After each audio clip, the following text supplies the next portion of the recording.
Shalom saudara, Rema hari ini terambil dari Hagai pasal 2 ayat 15 sampai 19. Dari kutuk menjadi berkat. Pernahkah kita merasa seolah-olah sedang berlari di atas treadmill kehidupan yang tidak berujung? Kita bekerja keras dari pagi hingga malam, memeras keringat dan mengorbankan waktu istirahat. Namun hasilnya seakan menguap begitu saja. Fenomena ini seringkali kita sebut sebagai inflasi gaya hidup. Rasanya seperti gaji atau pendapatan kita hanya sekedar mampir di rekening, lalu habis untuk membayar tagihan yang tidak ada habisnya. Situasi di mana kita merasa sudah melakukan segalanya dengan maksimal, tetapi hasilnya tetap nihil, seringkali membuat kita frustasi dan bertanya-tanya, apa yang salah? Di tengah kesibukan mengejar stabilitas finansial dan keamanan masa depan, kita seringkali melupakan satu variabel paling krusial dalam kehidupan ini. Variabel tersebut bukanlah seberapa pintar kita berinvestasi atau seberapa keras kita menabung, melainkan di mana kita meletakkan prioritas hati kita. Kisah yang akan kita bahas hari ini bukan sekedar cerita kuno, melainkan cermin presisi bagi kondisi masyarakat modern yang terjebak dalam siklus kurang, padahal sudah bekerja lebih. Ayat utama kita terambil dari ayat yang ke-16, demikian bunyi firman Tuhan. Maka sekarang perhatikanlah mulai dari hari ini dan selanjutnya, sebelum ditaruh batu demi batu di atas bangunan bait Tuhan. Mari kita mundur ke tahun 520 sebelum Masehi, ke masa pelayanan Nabi Hagai di tengah bangsa Israel yang baru saja kembali dari pembuangan di Babel. Konteks sejarah pada masa itu sangat relevan dengan krisis prioritas yang sering kita alami hari ini. Bangsa Israel telah kembali ke tanah perjanjian dengan semangat awal untuk membangun kembali bait suci yang telah hancur. Namun, semangat itu perlahan memudar ketika mereka berhadapan dengan realitas ekonomi yang sulit dan intimidasi dari bangsa-bangsa sekitar. Akibatnya, mereka berhenti membangun rumah Tuhan dan beralih fokus untuk membangun rumah mereka sendiri, mempercantiknya dengan papan dinding yang mewah, sementara rumah Tuhan tetap menjadi reruntuhan. Disinilah Tuhan berbicara melalui Nabi Hagai dengan sebuah teguran yang sangat spesifik dan tajam dalam ayat bacaan kita. Tuhan menggunakan frase perhatikanlah yang dalam teks asli bahasa Ibraninya ditulis sebagai simuna. Kata simu berasal dari akar kata sum yang berarti menempatkan atau menaruh, sedangkan na adalah partikel yang menunjukkan permohonan yang mendesak. Secara harafiah, Tuhan sedang berkata, taruhlah hatimu atau letakkan pertimbanganmu yang terdalam pada fakta yang sedang terjadi di depan mata. Ini bukan sekedar ajakan untuk melihat sepintas, melainkan perintah untuk melakukan introspeksi kognitif yang mendalam terhadap kausalitas atau hubungan sebab akibat dalam hidup mereka. Tuhan mengajak mereka untuk melihat ke belakang, ke masa ketika batu demi batu belum disusun untuk bait Tuhan.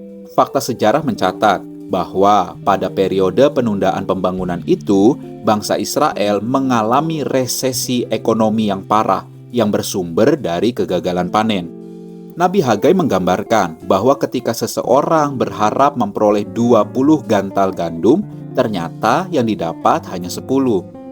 Ketika ada yang berharap mencedok 50 takar anggur, ternyata hanya ada 20. Tuhan menjelaskan bahwa dialah yang memukul segala usaha tangan mereka dengan hama, penyakit gandum, dan hujan batu. Dalam teologi perjanjian lama, kondisi alam seringkali menjadi barometer hubungan spiritual umat dengan penciptanya. Hama dan kegagalan panen itu bukanlah kebetulan ekologis semata, melainkan sebuah disiplin ilahi karena umat Tuhan telah salah menempatkan prioritas. Mereka mengira bahwa dengan menunda pelayanan kepada Tuhan dan fokus pada ekonomi pribadi, maka mereka akan menjadi kaya dan aman.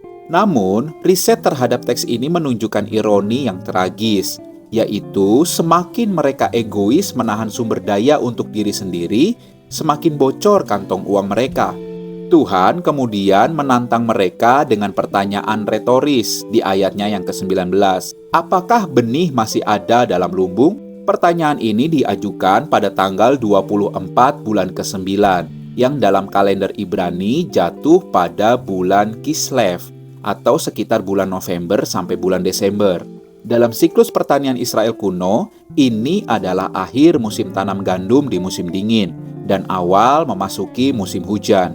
Pada saat itu, lumbung pasti kosong karena semua benih sudah ditebar ke tanah atau sudah habis dimakan. Pohon anggur, pohon ara, pohon delima, dan pohon zaitun belum berbuah karena belum waktunya panen. Secara logika manusia, ini adalah saat di mana persediaan menipis dan ketidakpastian masa depan sangat tinggi. Namun, justru di titik ketiadaan dan ketidakpastian itulah Tuhan meminta mereka untuk mulai meletakkan batu fondasi bait Allah. Tuhan tidak menunggu mereka surplus atau berlebihan harta baru meminta mereka melayani dan membangun rumahnya. Tuhan meminta komitmen mereka di saat lumbung sedang kosong. Ini adalah ujian iman yang luar biasa berat, namun memegang kunci terobosan supranatural. Segera setelah mereka merespon dengan ketaatan dan mulai menyusun batu demi batu, Tuhan memberikan jaminan profetik yang mengubah segalanya. Kalimat "mulai dari hari ini aku akan memberi berkat" adalah proklamasi perubahan status spiritual dan material. Kata berkat di sini bukan sekedar materi, tetapi barak dalam bahasa Ibrani yang menyiratkan pemberdayaan ilahi untuk berkembang biak dan berhasil. Perubahan nasib mereka tidak dimulai saat panen raya tiba, melainkan dimulai saat mereka mengubah prioritas hati mereka.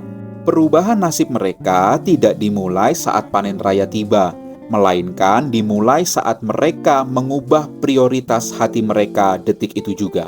Seringkali kita berpikir bahwa kita akan mulai memberi, melayani, atau memprioritaskan Tuhan nanti saja kalau hutang sudah lunas atau kalau tabungan sudah cukup.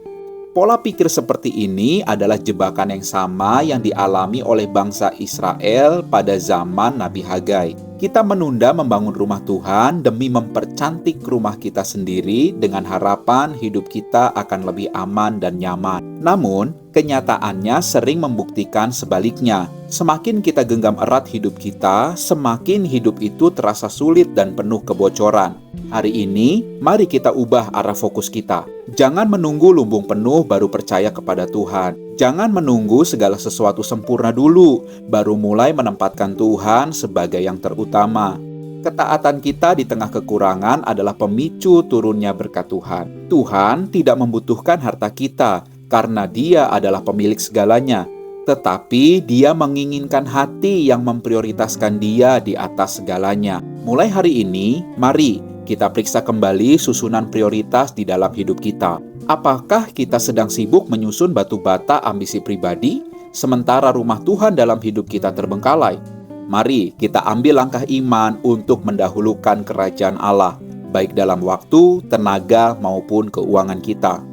Sebab janjinya itu adalah ya dan amin. Mulai dari hari kita memutuskan untuk mengutamakan Dia, berkat-Nya akan dicurahkan.